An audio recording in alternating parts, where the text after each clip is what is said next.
My name is Emma, I'm 26 years old, and I'm standing outside my childhood home with everything I own in 2 suitcases while my mother screams that I killed my brother. The rain is soaking through my clothes, but nothing feels colder than hearing my own parents say they wish it had been me in that car instead of Ryan. 3 hours ago, I was their daughter.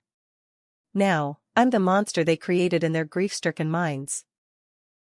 Before I share this painful journey with you, I'd love to know where you're watching from today. Are you someone who understands family betrayal? Have you ever been blamed for something that wasn't your fault? Please hit that like button if you believe family should stand by each other through tragedy, not tear each other apart. And don't forget to subscribe because what I'm about to tell you will show you that sometimes the people who should protect you become your worst enemies. This story changed my life forever, and maybe it will help change yours too. Growing up in our pristine colonial home in Westchester County, anyone looking from the outside would have thought we were the perfect American family. My father, Robert Thompson, was a successful corporate lawyer who commanded respect in every boardroom he entered. My mother, Linda, played the role of the devoted housewife, hosting charity galas and maintaining our family's spotless reputation in the community.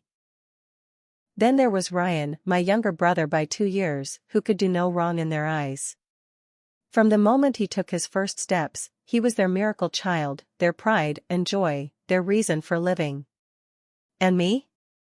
I was Emma, the responsible one, the quiet one, the one who was expected to excel without recognition and fail without excuse. Ryan had everything handed to him on a silver platter. When he wanted to play football, Dad hired a private coach. When he decided he wanted to go to medical school, Mom made generous donations to ensure his acceptance.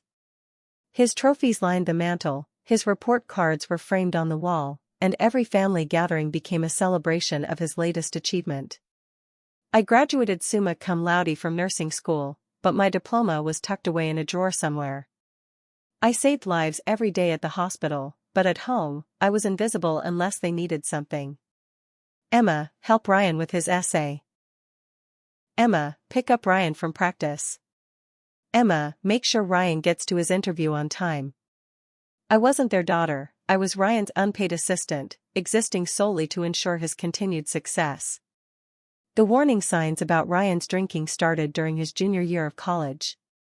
I noticed it first during Thanksgiving break when he stumbled in at 3 a.m, reeking of whiskey and vomit.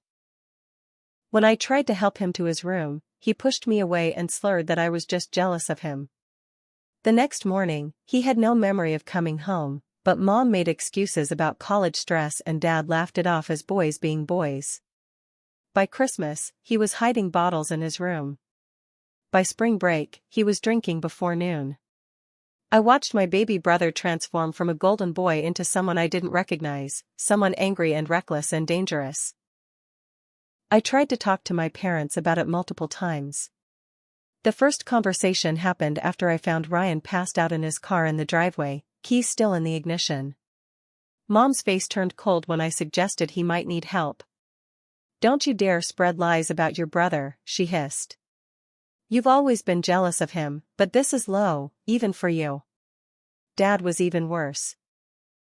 He pulled me aside and told me that if I ever mentioned Ryan's alleged drinking to anyone, he would make sure I regretted it. "This family's reputation is everything," he said. "Ryan is going to be a doctor. He's going to save lives. What have you ever done that matters?" Their denial ran so deep that they genuinely believed I was making it up to sabotage Ryan's future. The night of Ryan's graduation party, I was working a double shift in the emergency room. It had been a brutal night with 3 cardiac arrests and a multi-vehicle accident. I was exhausted, running on coffee and adrenaline, when my phone started buzzing incessantly around 2 a.m. I couldn't check it immediately because I was assisting with a trauma patient, but the calls kept coming. When I finally got a chance to look, I had 17 missed calls from my mother and a text that simply said, "Get here now." My hands were shaking as I told my supervisor I had a family emergency. The drive to the police station felt like an eternity, even though it was only 15 minutes away. The scene at the station was chaos. Mom was sobbing hysterically while Dad paced back and forth, barking orders into his phone. Ryan sat slumped in a chair, his graduation suit torn and bloodstained. The smell of alcohol radiated from him even from across the room. A detective approached me and explained that Ryan had blown through a red light at 70 miles per hour and T-boned a minivan carrying a family of 3. The parents were in critical condition, and their 8-year-old daughter had a traumatic brain injury. Ryan had walked away with minor cuts and bruises. The detective's voice was professionally neutral, but I could see the disgust in his eyes. My brother had destroyed an innocent family, and he couldn't even stand up straight. What happened next would haunt me forever. Instead of showing any concern for the victims, my mother grabbed my arms and shook me violently. "Where were you?" she screamed. "You were supposed to watch him. You knew he was drinking and you just abandoned him." I stood there in shock as she continued her tirade, blaming me for not being at the party, for working instead of protecting Ryan, for failing as a sister. Dad joined in, his voice ice cold as he said, "If you had been there like a real family member should have been, this never would have happened. That family's blood is on your hands." The police officers watched this display with barely concealed disbelief, but my parents were too consumed by their need to protect Ryan to care about appearances. In their minds, their golden child could never be responsible for such a horrible act. Someone else had to be blamed, and I was the convenient target. As I looked at Ryan, hoping he would defend me, he just stared at the floor, letting our parents crucify me for his crimes. That was the moment I realized that I had never really been part of this family at all. I was just a prop in their perfect family portrait, and now that the image was shattered, I was expendable. The next morning, I arrived at St. Mary's Medical Center for my shift, only to discover that Ryan had been transferred there for observation. The cruel irony of treating patients in the same building where my brother lay comfortable in a private room while his victims fought for their lives 2 floors below wasn't lost on me. I had barely clocked in when I was summoned to the administrative office. My supervisor, Janet, looked uncomfortable as she informed me that my parents had already called the hospital board, claiming I had been negligent in preventing the accident. They wanted to know if I had been drinking with Ryan earlier that day, if I had given him my car keys, if I had encouraged him to drive. The accusations were so absurd that I almost laughed, but the serious expression on Janet's face killed any humor I might have found in the situation. My parents arrived at the hospital like they owned the place, which, given their donations over the years, they practically did. Mom wore her best St. John's suit and her charity gala smile, playing the role of the devastated but dignified mother. Dad had already assembled a team of lawyers who took over an entire waiting room, turning it into their makeshift war room. They spoke in hushed tones about strategies and damage control, never once asking about the family Ryan had nearly killed. When I tried to approach them, Mom's mask slipped for just a moment, and she grabbed my wrist hard enough to leave bruises. "You're going to fix this," she whispered. "You're going to tell everyone that you gave Ryan your car keys. You're going to say you knew he had been drinking but didn't stop him because you were jealous of his celebration." The venom in her voice made my blood run cold. I pulled away from her and went to check on the victims. The Brennan family was in the ICU, machines keeping them alive. Tom Brennan, the father, had multiple broken ribs and internal bleeding. His wife, Jessica, had a shattered pelvis and a punctured lung. But it was their daughter, little Lily, who broke my heart. She lay so still in her bed, her head wrapped in bandages, a ventilator breathing for her. The neurosurgeon told me her prognosis was uncertain. She might wake up tomorrow, or she might never wake up at all. I stood there in my scrubs, watching this innocent child fight for her life because my brother chose to get behind the wheel drunk, and my parents wanted me to take the blame for it. Security footage from the night told the real story, and it was worse than anyone had initially reported. The cameras showed Ryan leaving not 1, not 2, but 4 different bars over the course of 6 hours. At each establishment, he was visibly intoxicated, stumbling, arguing with bouncers who eventually let him leave rather than deal with him. The final footage from a gas station showed him barely able to stand as he pumped gas, then peeled out of the parking lot at high speed. When I showed this evidence to my parents, Thinking surely this would make them see reason, Dad simply said, "That doesn't prove anything. You should have been there to stop him." Mom added, "Those videos can be interpreted many ways. Our lawyers will handle it." Their delusion was complete. In their minds, Ryan was still their perfect son who had simply made a mistake because his jealous sister had failed to protect him. The legal proceedings began quickly, and that's when I discovered the true depth of my parents' corruption.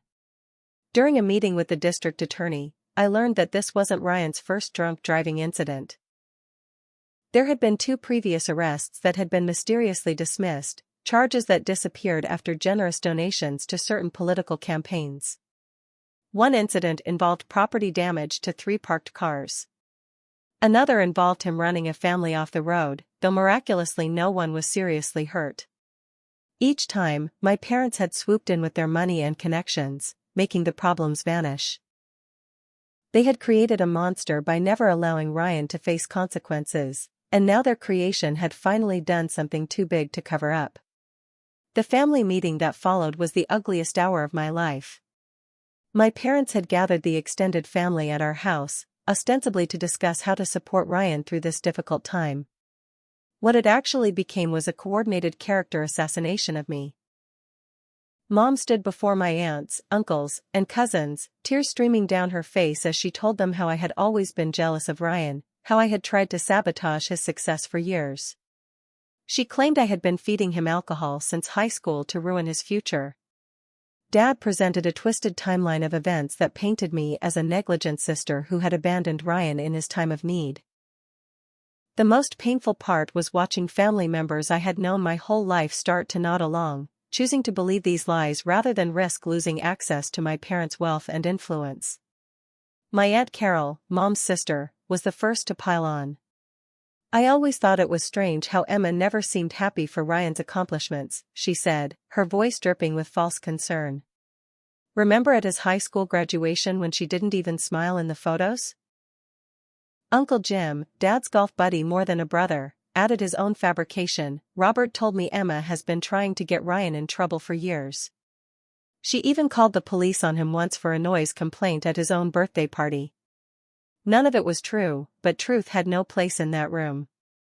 They were rewriting history to fit the narrative my parents needed, and I sat there watching my entire family gaslight me in real time. Ryan sat in the corner throughout this meeting, still looking pale from his injuries. Every now and then, our eyes would meet, and I would silently plead with him to speak up, to tell the truth. But he never did. He let them paint me as the villain while he played the victim. At one point, when Mom was describing how I had enabled his drinking by not being a better role model, Ryan actually nodded along. That's when I knew I had truly lost him. The little brother I had protected, supported, and loved unconditionally was gone, replaced by someone who would let me burn to save himself. When I finally stood up to leave, Dad's parting words were, "If you don't agree to help us with this situation, you're no longer welcome in this family." I walked out knowing I had already been expelled from the family long ago. They were just making it official now. The confrontation came 3 days later when I refused to lie to the police. I had met with the detective handling the case and told him the truth. I was working at the hospital during the party. I had tried to warn my parents about Ryan's drinking problem months ago, and I had never given him my car keys because I didn't even see him that day. The detective thanked me for my honesty and mentioned that they had enough evidence to prosecute without my testimony anyway. When I got home that evening, my key wouldn't work. The locks had been changed. I stood there in the rain, banging on the door of the house I had lived in for 26 years, while my mother watched from the window upstairs. She didn't even try to hide. She wanted me to see her choosing to leave me outside like a stranger. Finally, Dad opened the door, but he didn't let me in. He stood there in his expensive suit, blocking the doorway like a bouncer at a club. "You made your choice," he said coldly. "You chose strangers over your own family. You have 1 hour to pack your things, and then you need to leave. Don't try to come back." I pushed past him, my wet clothes dripping on the marble floor that I had helped Mom pick out 5 years ago. She was waiting in the living room, sitting in her favorite chair like a queen holding court. I hope you're happy, she spat. You've destroyed this family. Ryan's future is ruined because you couldn't do one simple thing to protect him. The gaslighting was so intense that for a moment, I almost believed her. Almost. I went to my room and tried to pack 26 years of life into 2 suitcases. My hands were shaking so badly I could barely fold my clothes. I grabbed my nursing diplomas, a few photos of better times, my laptop, and as many clothes as I could fit. When I went to get my jewelry box from my dresser, I found it empty. Mom had already taken everything of value, including the pearl necklace my grandmother had left me. Those belong to the family, she said from the doorway. And you're not family anymore. I wanted to fight her for them, but I was too exhausted. I had been awake for 36 hours, my entire world was crumbling, and I just wanted to get out of that house before I completely broke down. The cruelest blow came when I tried to access my bank account from my phone. Access denied. My parents had been co-signers on my account since I was a teenager, something I had never thought to change because I trusted them. They had frozen everything. My checking account, my savings, even my retirement fund that I had been contributing to since I started working. 5 years of careful saving, gone with a few clicks. When I confronted Dad about it, he smiled coldly. That money was in accounts connected to the family. You're no longer family, so you no longer have access. Consider it payment for all the years we supported you. Supported me? I had been working since I was 16, paying for my own education, contributing to household expenses. But in their revised history, they were the generous parents and I was the ungrateful child. I loaded my suitcases into my 8-year-old Honda Civic, the one thing I had insisted on putting solely in my name. As I drove away, I saw neighbors peeking through their curtains. By tomorrow, Mom would have spread her version of events to everyone. Poor Linda and Robert, having to throw out their troubled daughter who had contributed to their son's downfall. I had nowhere to go. My best friend from nursing school lived in a studio apartment with her boyfriend. My other friends were all connected to my parents somehow. I ended up in the hospital parking garage, moving my car every few hours to avoid security, trying to sleep in the back seat while still wearing my scrubs from my shift. This was my new reality, homeless, penniless, and completely alone. The next morning, I was called into Janet's office again. This time, she wasn't alone. The hospital's legal team was there, along with the head of human resources. My mother had called the hospital board multiple times, making serious accusations about my professional conduct. She claimed I had been stealing medications, that I had been impaired during shifts, that I had made fatal errors with patients. None of it was true, and my record was spotless, but the hospital couldn't ignore accusations from donors of my parents' caliber. They placed me on immediate administrative leave pending an investigation. We know this is probably retaliatory, Janet said quietly, but we have to follow protocol. The board is breathing down our necks. I was escorted out of the building by security, my badge confiscated, my locker cleaned out in front of my colleagues. Living in my car was a special kind of hell that I wouldn't wish on anyone. I had a gym membership, thank God, so I could shower and try to maintain some semblance of hygiene. I would arrive at 5 in the morning when they opened, shower, change into clean clothes, and try to make myself look presentable. Breakfast was a protein bar if I was lucky. Lunch was usually skipped. Dinner was whatever was on sale at the grocery store that didn't need to be cooked. I parked in different locations each night, terrified of being approached by police or worse. The hospital parking garage, rest stops, 24-hour Walmart lots. I learned which places had security that would leave you alone and which ones would tap on your window at 3 in the morning. My parents' campaign against me intensified with each passing day.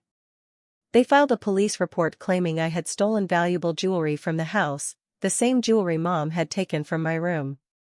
They told extended family that I was on drugs, that I had been fired from the hospital for malpractice, that I was dangerous and unstable. My cousin Emma reached out to warn me that Mom was telling everyone I had threatened them, that they were considering a restraining order. The lies were so outrageous, but people believed them because my parents had money and influence. Who was I compared to them? Just a homeless woman living in her car, fighting accusations that seemed to multiply daily. Social media became another battlefield. Mom, who had barely known how to use social media before, suddenly became an expert at crafting posts designed to destroy me. She shared old family photos with captions about how heartbreaking it was to lose a child to addiction and mental illness. She posted about the importance of tough love when dealing with troubled family members. People who had known me my whole life commented with prayers and support for her, never questioning why her supposedly addicted daughter had been a successful nurse until a week ago. My attempts to defend myself were futile. Who would believe the disgraced daughter over the grieving mother? Through all of this, Ryan remained silent. He was out on bail, living comfortably at home, preparing for his trial with the best lawyers money could buy. I heard through the grapevine that he was playing the remorseful son perfectly, attending AA meetings for show, volunteering at carefully selected charities where photographers just happened to be present. Meanwhile, the Brennan family remained in the hospital. Tom had undergone 3 surgeries. Jessica was learning to walk again. Lily was still in a coma. But in my parents' world, they were just obstacles to overcome, problems to be solved with money and influence. The real tragedy, according to them, was what this was doing to Ryan's future career prospects. 2 weeks into my exile, the hospital investigation took a darker turn. My mother had escalated her accusations, now claiming she had witnessed me taking controlled substances from the hospital during a visit. She provided specific dates and times, describing in detail how she saw me slip pills into my pocket while thinking no one was watching. The investigation team pulled security footage from those dates, and of course, they found nothing because it never happened. But the damage was done. My colleagues looked at me differently. Whispers followed me down hallways during the brief times I was allowed in for questioning. My professional reputation, built over years of dedicated service, was crumbling based on lies from a woman who would destroy anyone to protect her son. Living in my car was taking a physical toll that became harder to hide. I had lost 15 pounds in 2 weeks, my clothes hanging loose on my frame. Dark circles under my eyes couldn't be concealed with makeup I could no longer afford. I developed a persistent cough from the cold nights, and my back ached constantly from sleeping contorted in the back seat. Personal hygiene became an exhausting battle. Some days, the gym was too crowded for me to shower privately, and I had to make do with wet wipes in gas station bathrooms. I watched other people go about their normal lives, grabbing coffee, heading to work, complaining about minor inconveniences, and I wanted to scream at them that they had no idea how lucky they were to have a bed, a shower, a refrigerator. The police knocked on my car window at 2 in the morning while I was parked behind a closed restaurant. My heart hammered as I rolled down the window, trying to appear calm and definitely not homeless. The officer informed me that my parents had filed another report, this time claiming I had been making threatening phone calls and sending harassing messages. I showed him my phone, proved I hadn't contacted them once since they threw me out, but he still had to follow up on the complaint. He took my information, ran my license, and told me I couldn't park there anymore. As I drove away, looking for another place to spend the night, I realized my parents weren't going to stop until they had completely destroyed me. The victim's family reached out to me through their lawyer. Tom Brennan wanted to meet with me, and despite my current circumstances, I agreed. I met him in the hospital cafeteria, where he was grabbing coffee between visits to his wife and daughter. He looked exhausted, aged 10 years and 3 weeks, but his eyes were kind when he looked at me. "I heard what your family is doing to you," he said quietly. "It's not right. You didn't cause this." He told me about their life before the accident, about Lily's dance recitals and Jessica's small business selling handmade jewelry. He showed me videos of Lily laughing, playing, being a normal 8-year-old child. Then he showed me a recent photo, her small body connected to so many machines, and I broke down completely. This man who had every reason to hate me, to hate my entire family, was showing me more compassion than my own parents ever had. Ryan's privilege throughout this ordeal was breathtaking to witness from my position at the bottom. While I rationed gas and skipped meals, he was posting Instagram photos from expensive restaurants, always careful to include his sparkling water to show he wasn't drinking. While I slept in parking lots, he was redecorating his room at our parents' house, turning it into what he called his recovery space. He had private therapy sessions with the best psychologists, attended luxury rehab day programs, and had a personal trainer to help him maintain his image for court appearances.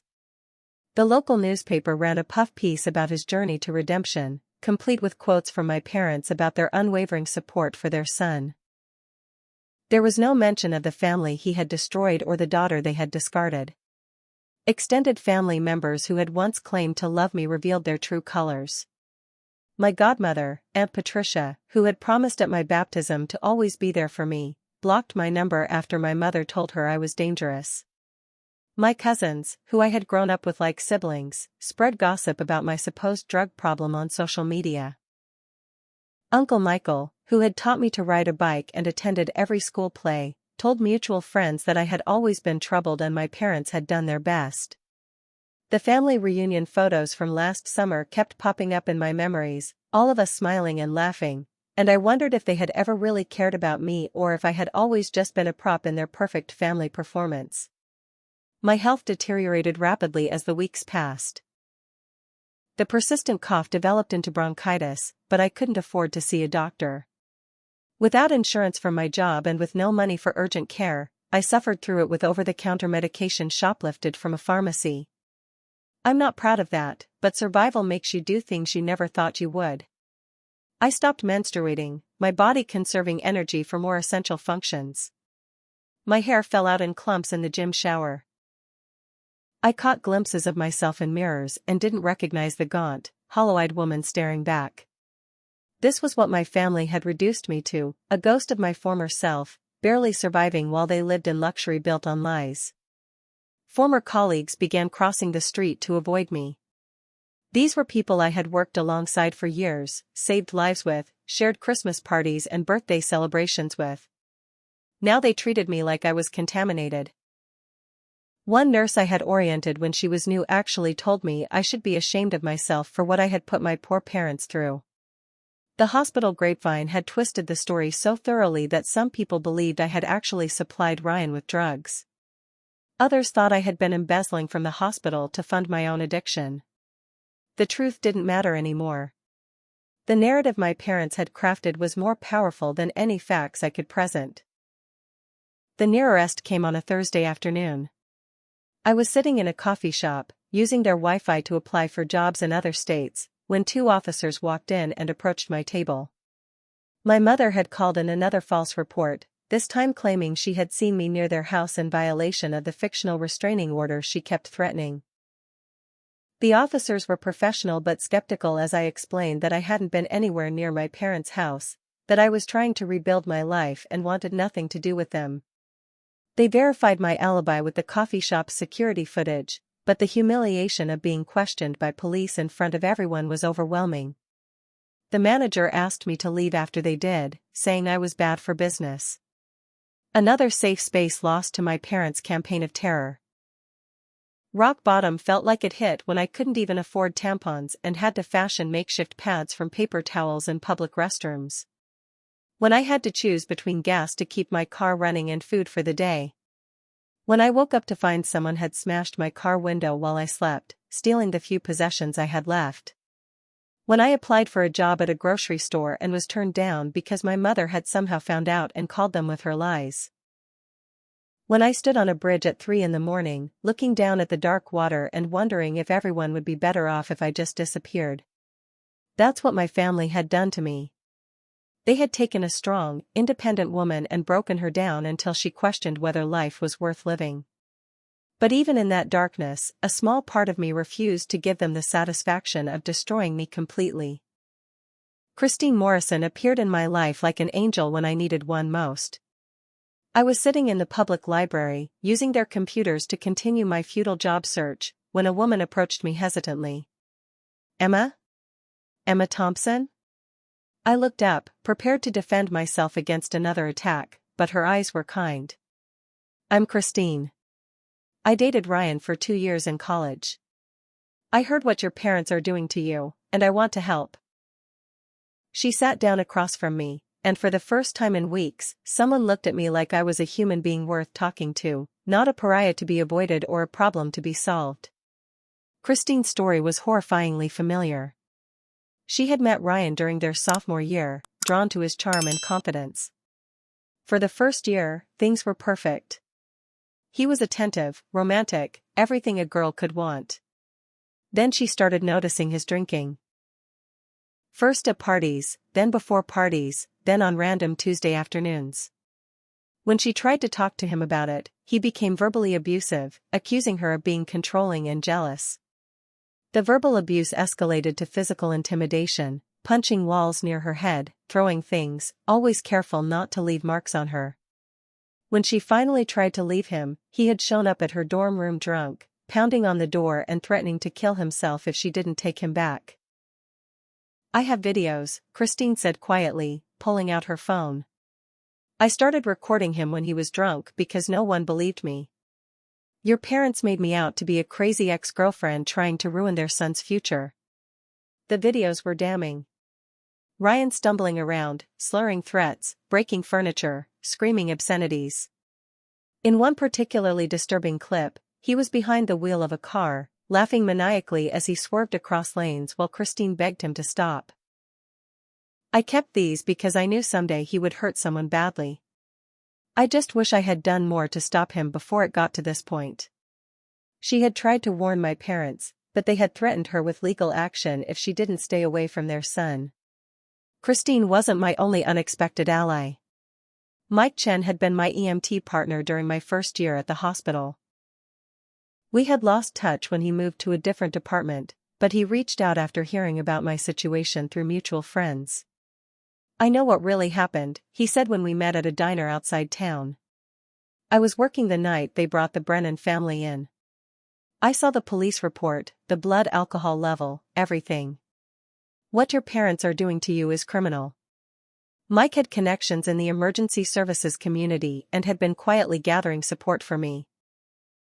Paramedics, firefighters, and police officers who had worked accidents involving Ryan before all had stories. The pattern was clear to anyone willing to look.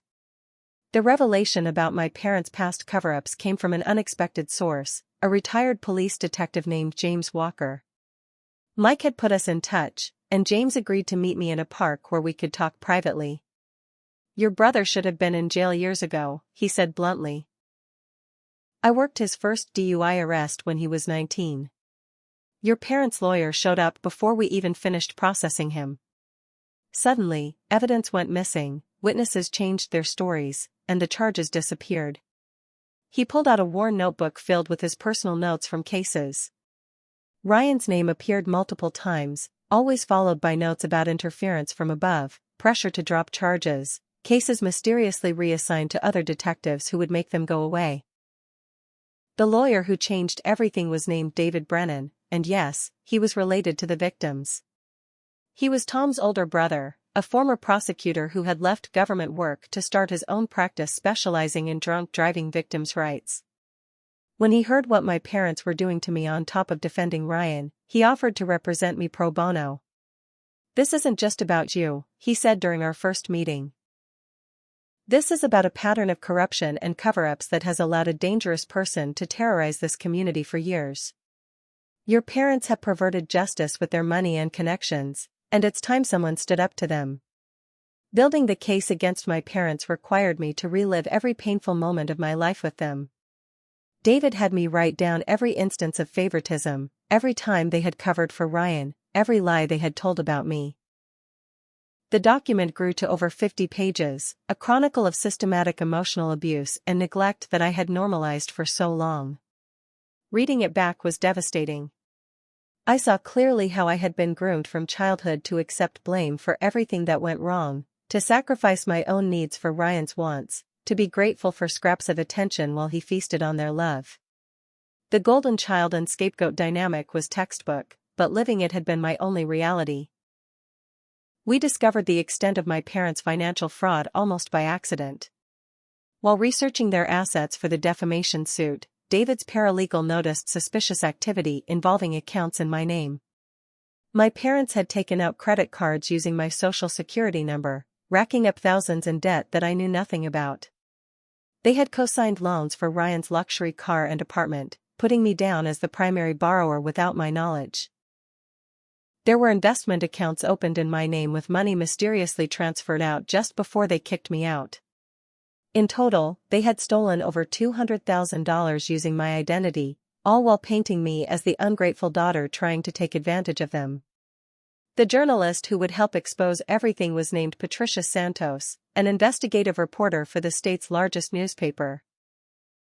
She had been following the Brennan case and noticed inconsistencies in how it was being reported versus the actual court documents. When David reached out to her with our evidence, she immediately saw the bigger story. "This isn't just about one drunk driving incident," she said during our interview. "This is about how wealthy families manipulate the justice system, destroy lives, and face no consequences." She had been building a series on corruption in the local legal system, and my family's case would be the centerpiece. For the first time in months, I felt like someone was actually going to hold my parents accountable. The underground network of scapegoat children was something I never knew existed until Christine connected me with them. It was a support group that met in the basement of a community center, all of us refugees from toxic families who had chosen their golden children over us. There was Marcus, whose parents had emptied his college fund to pay for his sister's third rehab stint while telling everyone he was too stupid for higher education. There was Jennifer, whose mother had testified against her in a custody battle, lying to help Jennifer's abusive ex-husband take her children. There was Robert, whose family had disowned him for refusing to lie to protect his brother from rape charges. We were all different ages, from different backgrounds, but our stories were heartbreakingly similar. We had all been sacrificed to protect the family image, and we were all trying to rebuild our lives from nothing. These people taught me practical survival skills I desperately needed. Where to find food banks that didn't ask too many questions.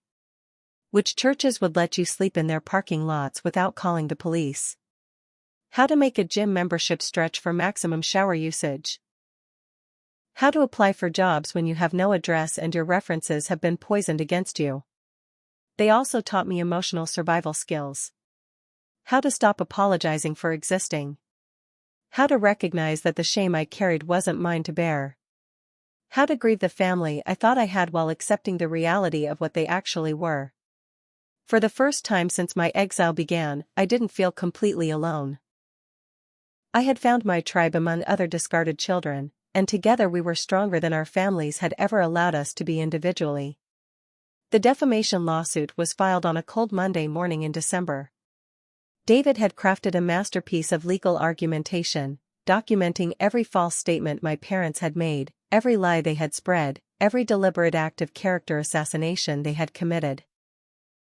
The lawsuit sought damages for lost wages, emotional distress, and punitive damages for malicious conduct.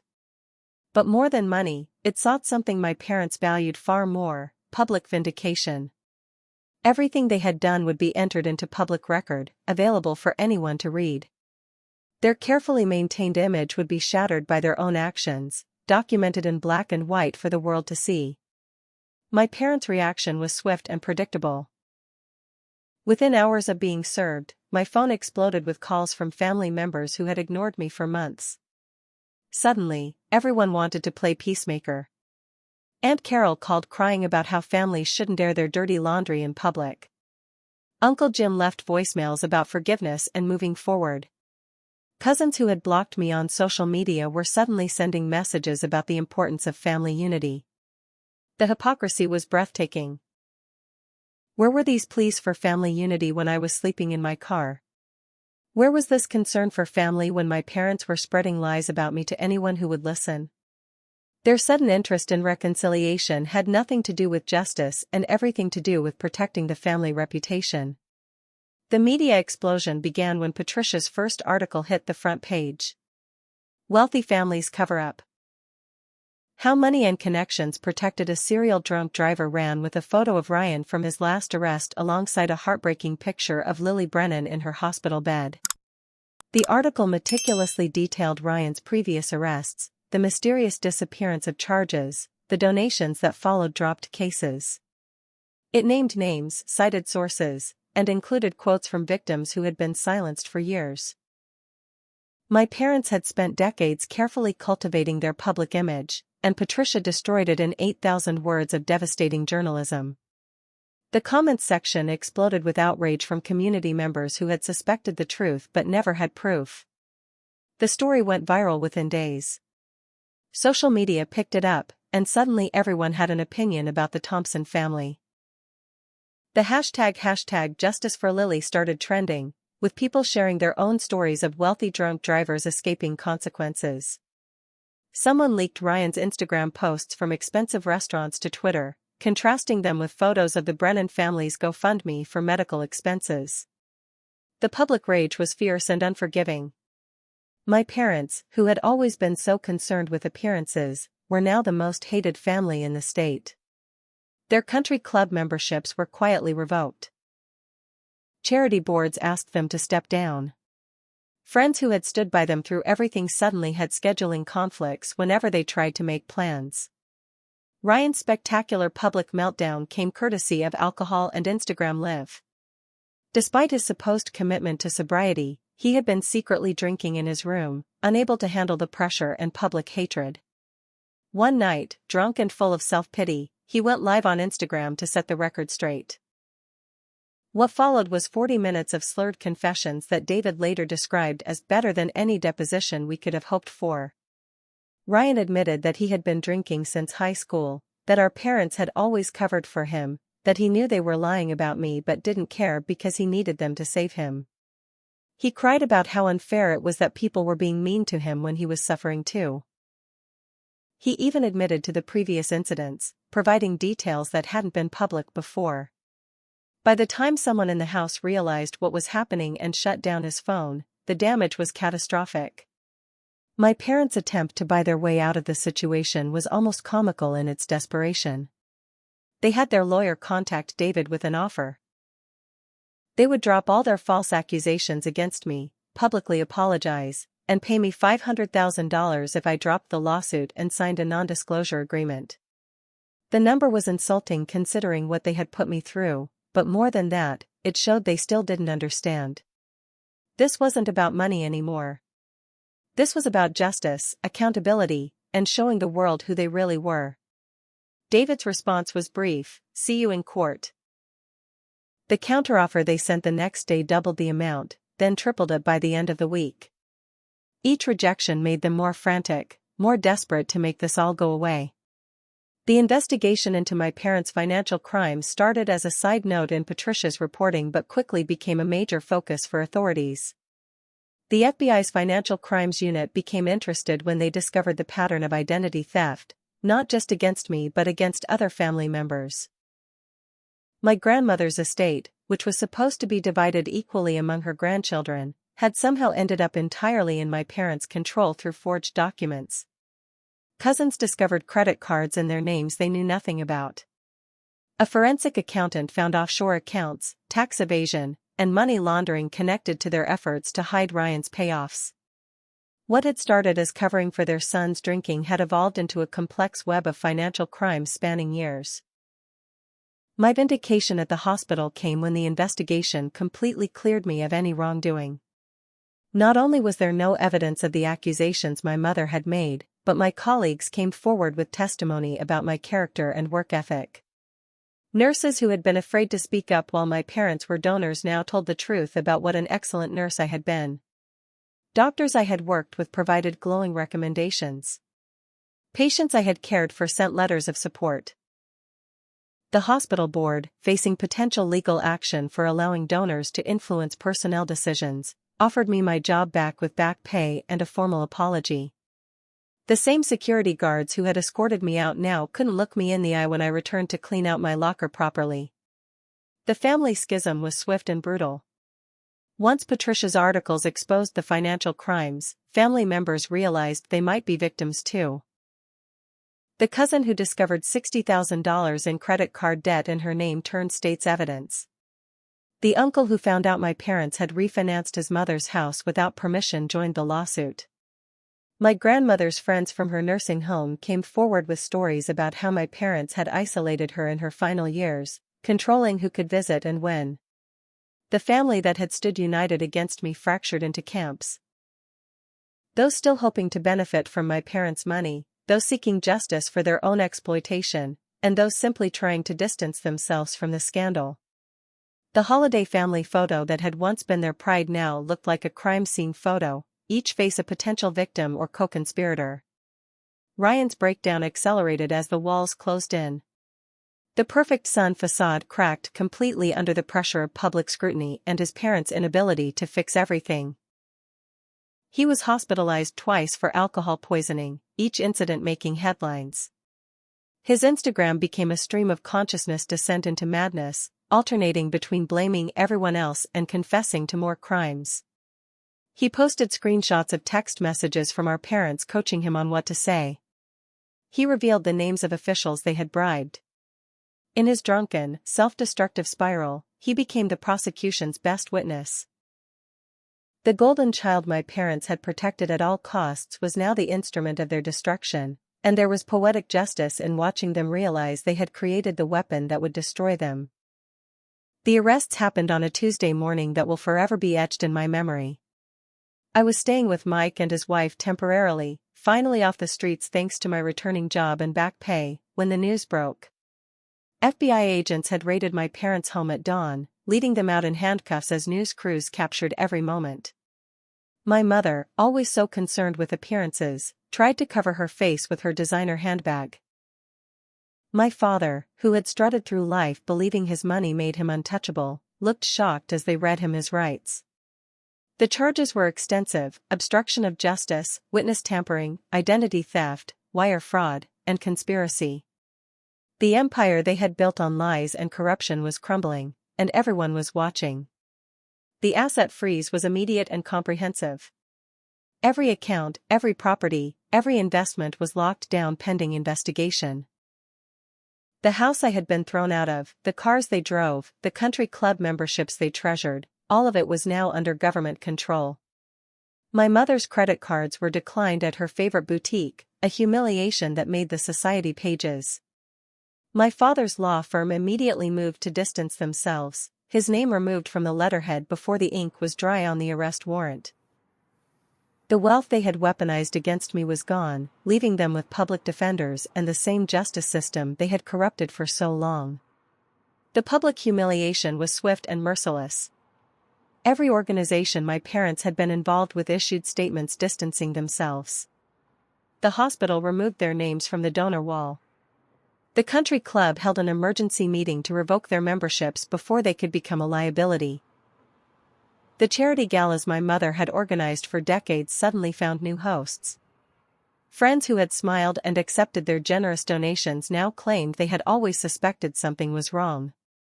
The social infrastructure my parents had spent decades building collapsed in days, leaving them isolated and reviled. Their fall from grace was so complete that even I felt a moment of pity before remembering what they had put me through. Ryan's decision to turn state's witness shocked everyone, including me. Faced with serious jail time and abandoned by the parents who could no longer protect him, he finally chose self-preservation over family loyalty. His testimony was devastating.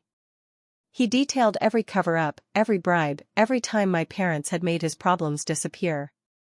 He provided dates, names, amounts, and methods.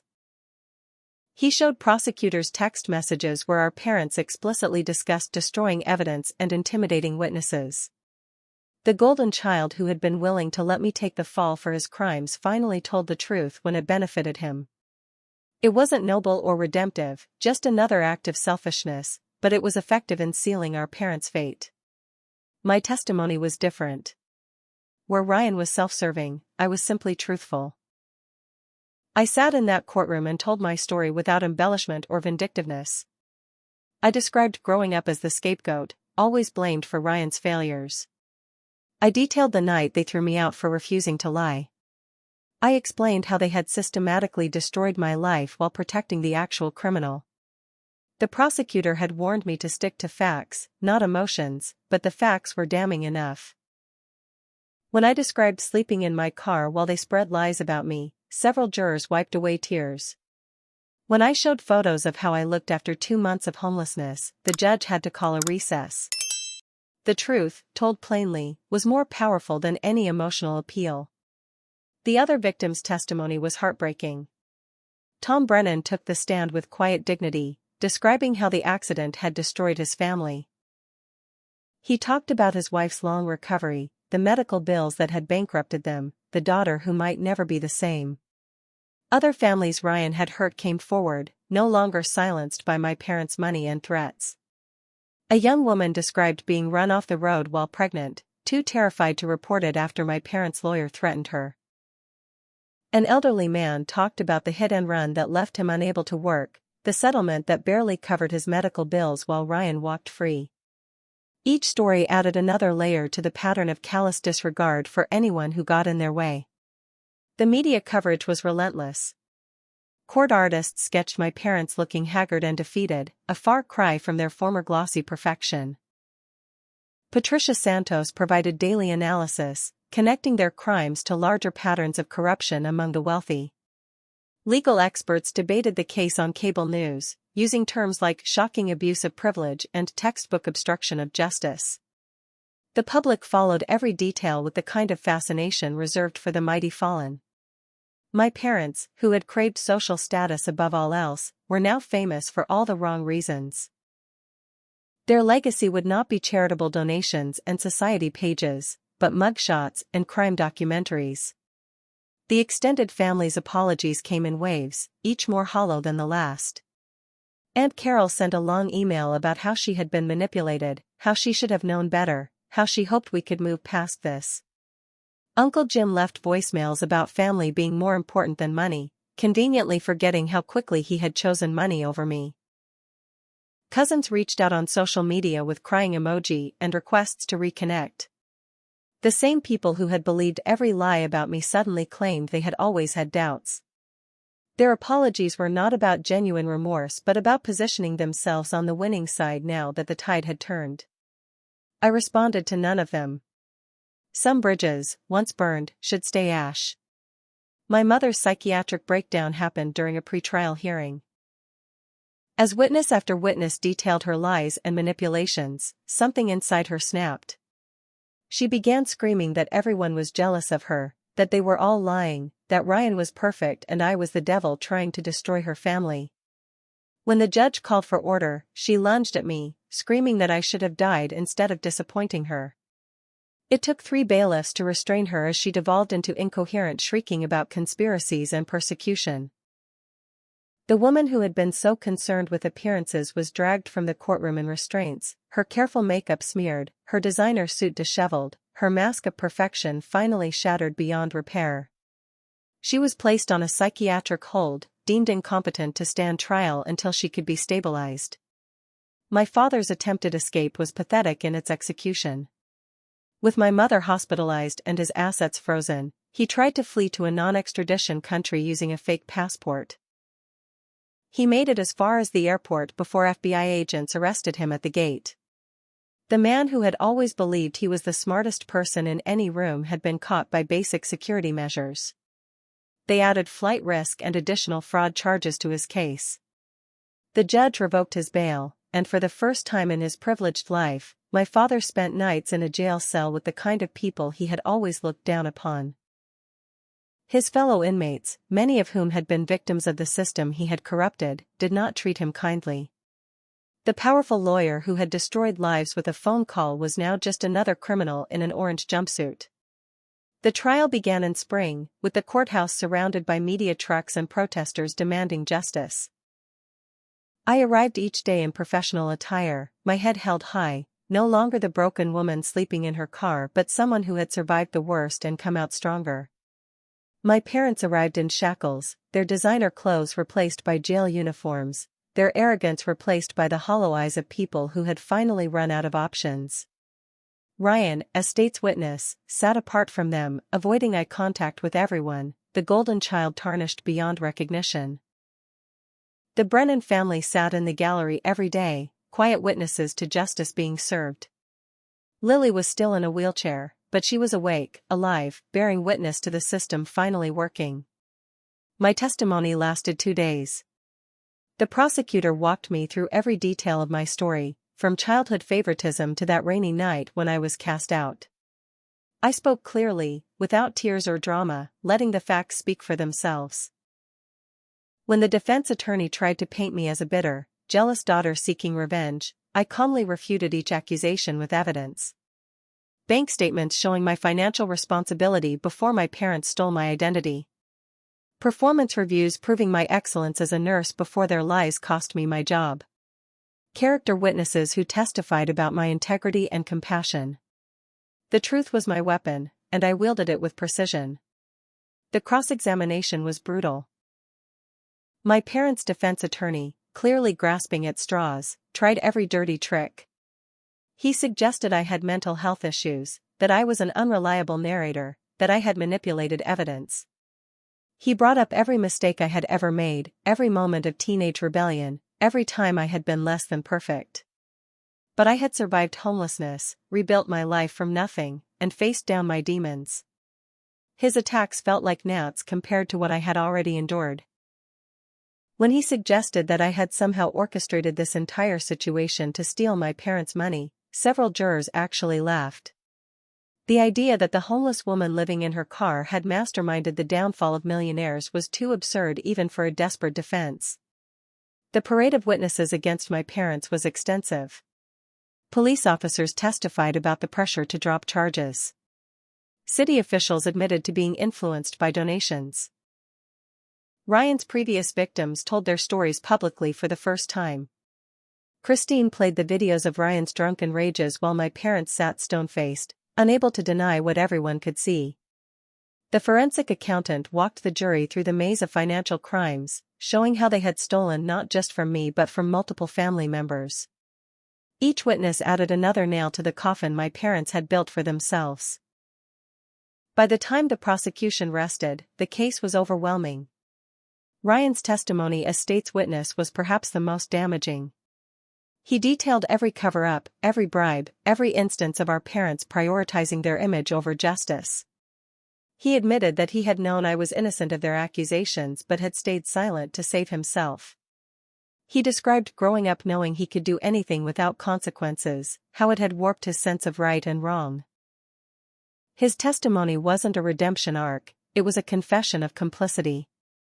When asked why he was testifying against the parents who had protected him, his answer was chilling in its honesty, because they can't protect me anymore. The golden child had become their greatest betrayer, and there was poetic justice in watching them realize it. The guilty verdicts came swift and unanimous. Obstruction of justice, guilty. Witness tampering, guilty. Identity theft, guilty. Wire fraud, guilty. Conspiracy, guilty. The list went on, each verdict another validation of the truth I had been telling all along. My mother, medicated but present, wept silently as her life's work of maintaining appearances ended in criminal conviction. My father stood stoic, still unable to process that his money and connections hadn't saved him. The judge scheduled sentencing for the following month, but everyone knew they would be going to prison. The only question was for how long. Ryan's plea deal saved him from the worst consequences but didn't spare him entirely. He pleaded guilty to vehicular assault and drunk driving, receiving a sentence of 5 years with the possibility of parole in 3, contingent on completing rehabilitation programs. He would serve his time in a minimum security facility with access to counseling and addiction treatment. It wasn't enough for what he had done to the Brennan family, but it was more justice than his victims had ever expected to see.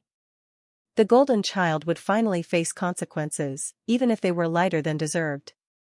As they led him away, he looked at me once, and I saw something I had never seen before, acknowledgement of what he had done. The financial judgments were staggering. The victims' civil suits were settled using my parents' frozen assets. The Brennan family received millions for medical expenses and pain and suffering. Ryan's other victims were compensated for their silence and suffering. I was awarded damages for defamation, lost wages, and emotional distress, though the money meant less to me than the vindication. What remained of my parents' estate after legal fees and settlements was a fraction of what they had once possessed. The fortune they had valued above their own daughter was redistributed to the people they had hurt. There was justice in watching their wealth, gained through corruption, used to compensate their victims. My parents' sentencing was the final chapter in their public humiliation. The judge, clearly disgusted by their actions, gave them the maximum sentence allowed. 8 years for my father, with no possibility of early release. 5 years for my mother, with credit for time served during her psychiatric treatment. They would be in their late 60s when released, their fortune gone, their reputation destroyed, their family shattered. The judge's words were scathing: "You corrupted the justice system to protect a criminal while destroying an innocent woman who had the misfortune of being your daughter. You represent the worst of what wealth and privilege can become."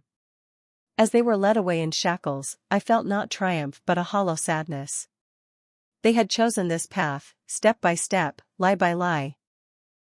The final confrontation came through their lawyers. Even facing years in prison, my parents attempted one last manipulation. They offered to publicly apologize and admit everything if I would visit them, if I would forgive them, if I would play the role of the loving daughter one more time. The letters they sent through their attorneys were masterclasses in emotional manipulation, mixing selective memories of happier times with subtle guilt trips about family loyalty. They still didn't understand that their version of family was toxic, that their love had always been conditional, that they had forfeited any right to my forgiveness when they chose lies over truth.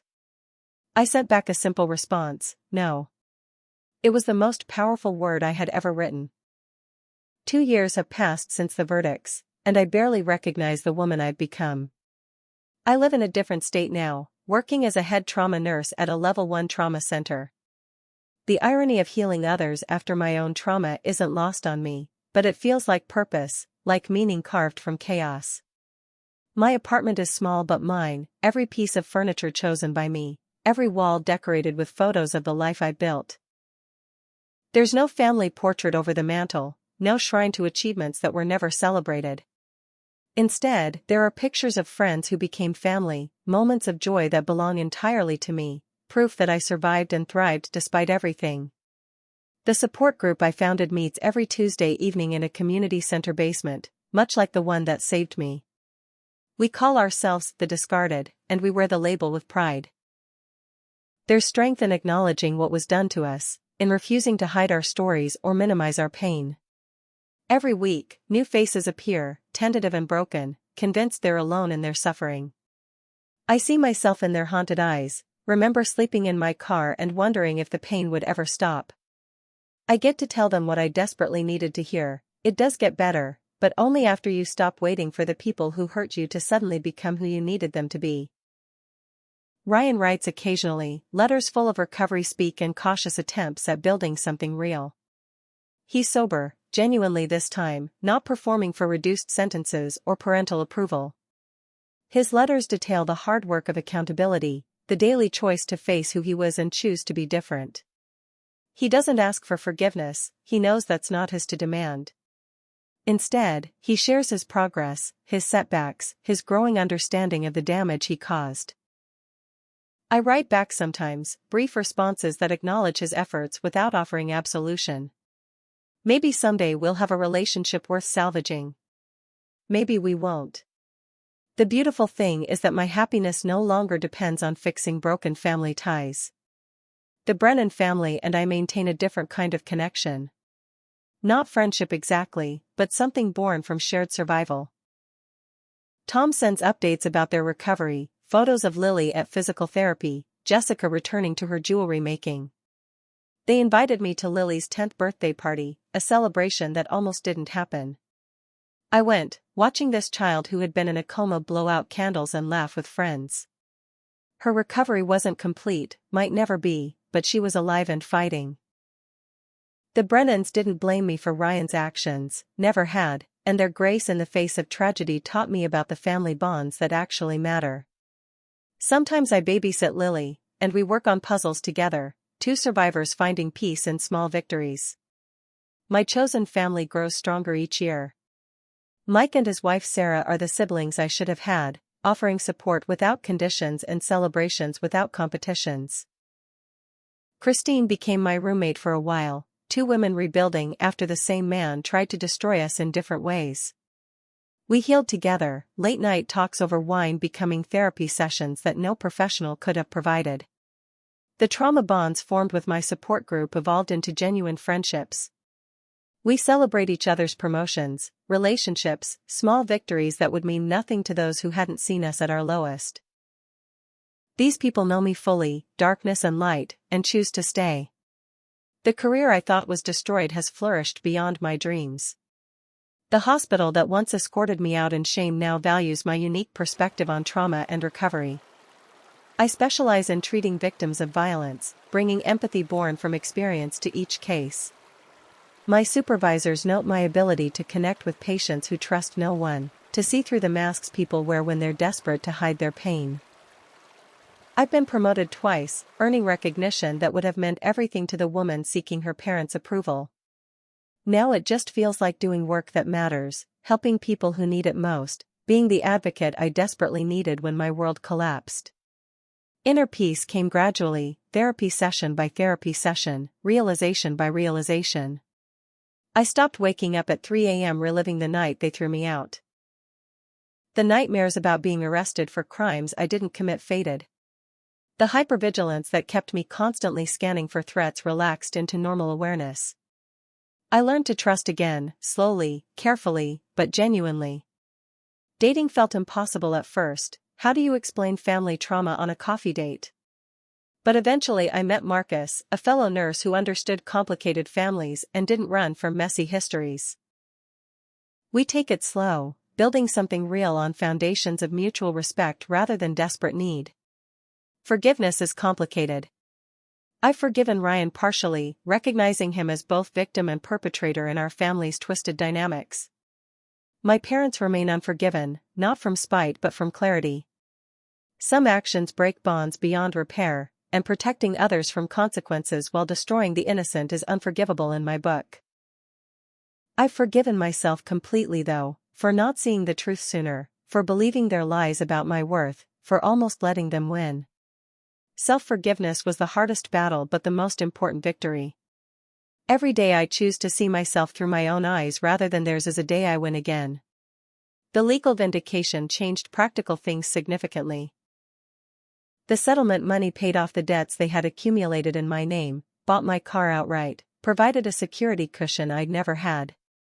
I donated a significant portion to drunk driving victims organizations, turning blood money into something useful.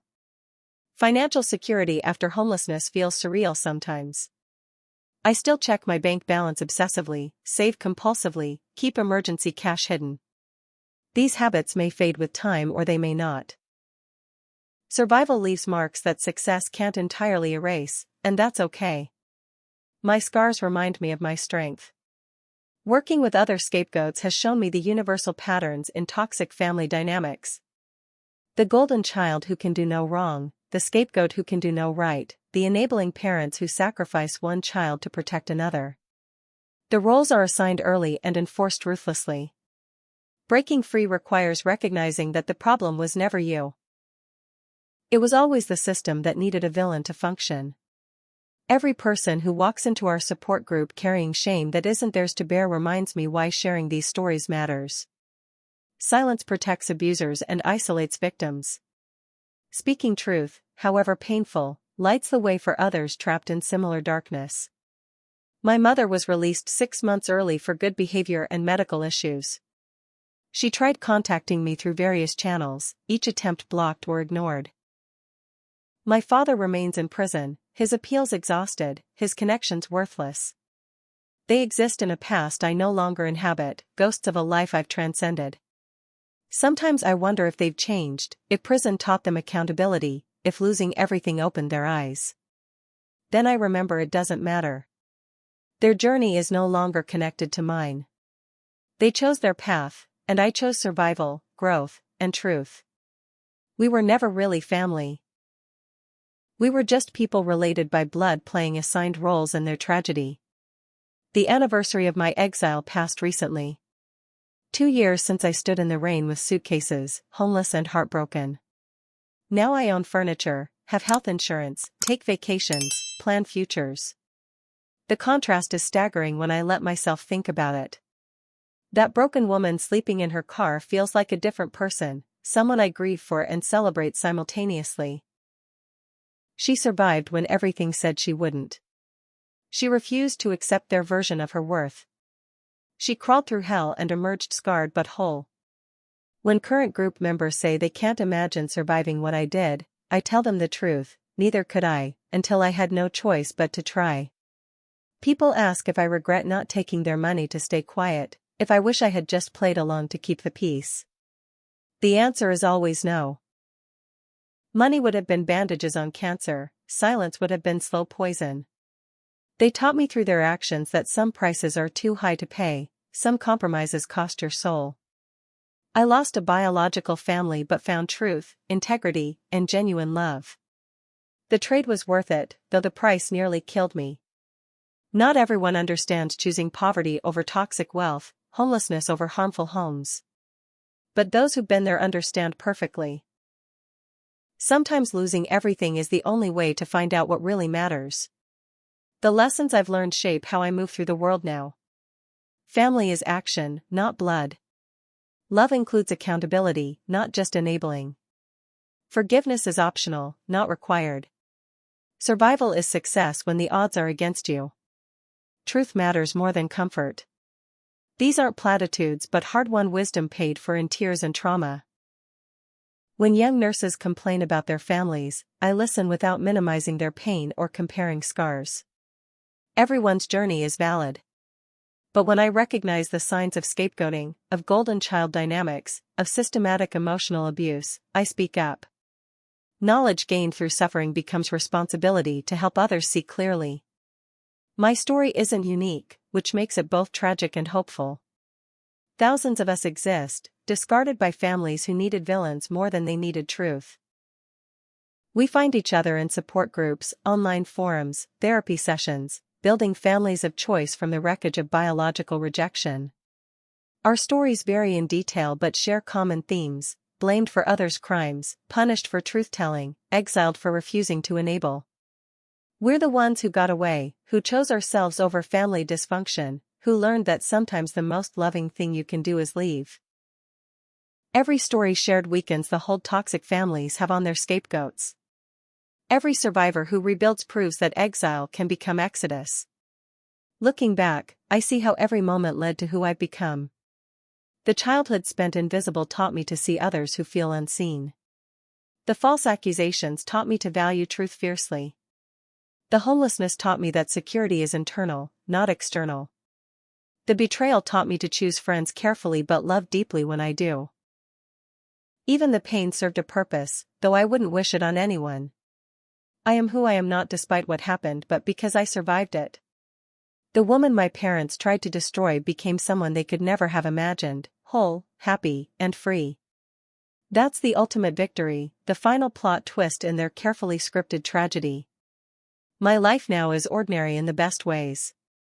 I wake up in my own bed, go to work that matters, come home to peace. I have dinner with friends who know my whole story and love me anyway. I sleep without nightmares, plan without fear, exist without apology. These simple things that most take for granted feel like miracles after what I've survived. When bad days come, and they do, I remember sleeping in my car and finding strength I didn't know existed. Everything since then is a bonus, a gift, a victory. My parents gave me exile but I built myself an exodus. They meant to destroy me but accidentally set me free. The future stretches before me, unscripted and full of possibility. Maybe I'll marry Marcus, maybe I won't. Maybe Ryan and I will build something real, maybe we'll remain polite strangers. Maybe my parents will die in prison understanding what they did, maybe they'll die in denial. None of it determines my worth or happiness anymore. I write my own story now, choose my own characters, direct my own scenes. The supporting cast is chosen for their love, not their blood. The plot points are growth and joy, not drama and pain. It's a quieter story than the one my parents wrote, but it's mine. And for the first time in my life, I'm truly home. Blood doesn't make family, love does. I tell this to every new member of our support group, watch understanding dawn in their eyes. They've been told family is everything, that blood bonds can't be broken, that walking away means failure. I show them my life as proof that sometimes walking away is the beginning of everything. Sometimes the family that hurts you has to lose you to make room for the family that heals you. Sometimes exile is the first step toward home. My parents blamed me for my brother's crimes and threw me away like garbage. They meant it as an ending, but I made it my beginning.